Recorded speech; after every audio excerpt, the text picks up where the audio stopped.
So in today's video, I want to talk a little bit more about some of the challenges that high performers can often face. And here I am today in sunny Kuwait. I've just had a coaching session with a client. We do a sort of a walk and talk, and it's a good chance to get some exercise and some fresh air, but also to talk through some challenges. And this particular leader is a really high performer, and she carries a set of attributes and sort of mindset and beliefs that really sets her apart from her peers, and which is why she gets successive promotions, and she's already a very senior leader.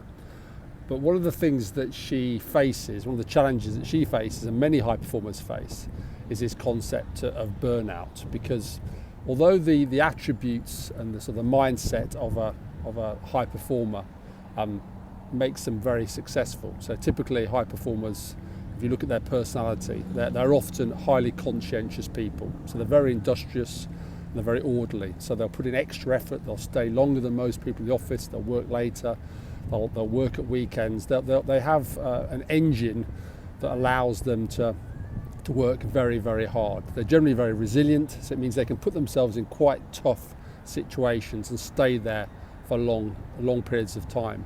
They set very ambitious goals, they set high standards for themselves and others. So that's a really great engine. But the challenge is if you let that engine run sort of unchecked, effectively eventually burns out. And it burns out the people around you, and it burns you out. So as a high performer, ironically, the very attributes and the sort of the mindset that you have to be a high performer can also leave you susceptible to burnout. So I find with a lot of my clients who are high performers, working with them to really figure out how can they build in the routines, the checks and balances that allows them maybe to run that engine a little bit less than full power all the time. They've always got that potential to get into sort of the top gear and really drive, but they've also got to recognise that in most cases that's going to be harmful in the medium to long term.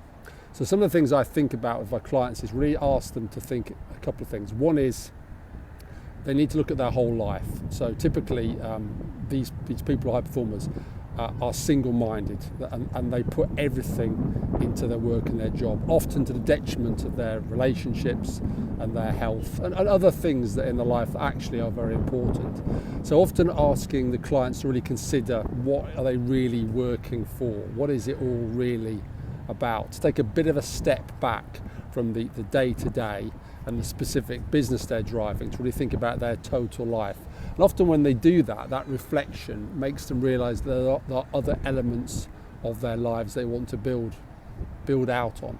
And then it's really about taking that energy and that enthusiasm and deploying it to other parts of their life, not just for work.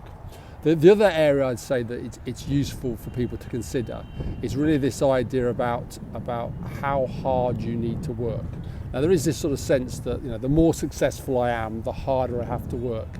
But the reality is, in most cases, is that sometimes the harder you work, the worse things sometimes can get.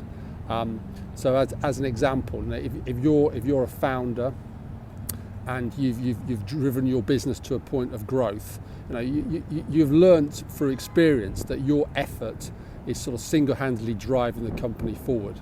But the reality is at some point, the organisation gets so big that you as an individual founder can't possibly lead everything. You can't be in every conversation, you can't have all the information. You've got to give up control for influence, and that means you need to take a step back and empower others. And sometimes that feels as if you're almost slowing down, or you're not putting enough effort in, but you're putting effort in different ways, because you're effectively then spending time maybe mentoring and coaching or supporting your teams. So I encourage leaders to not think about this idea of working harder and harder, but working smarter in different ways, and also maybe taking the energy that they've spread across many things and say, okay, you've got this huge capacity for energy, and you're trying to do, say, 10 different things all at the same time.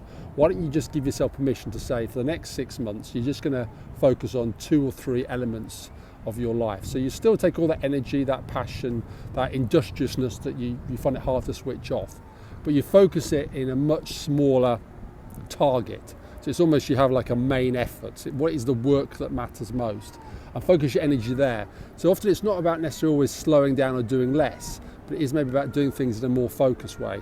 But generally, I would say for high performers, your biggest risk is running hot all the time. And the more routines you can build around your personal well-being, your health, going for walks like today, that really helps. Somebody on a motorbike. So if this has been helpful, if you're a high performer and you're struggling with some of the challenges I've mentioned, or you just want to maybe reach out, have a chat, please reach out, please subscribe to my channel, and I hope that helped. Thank you.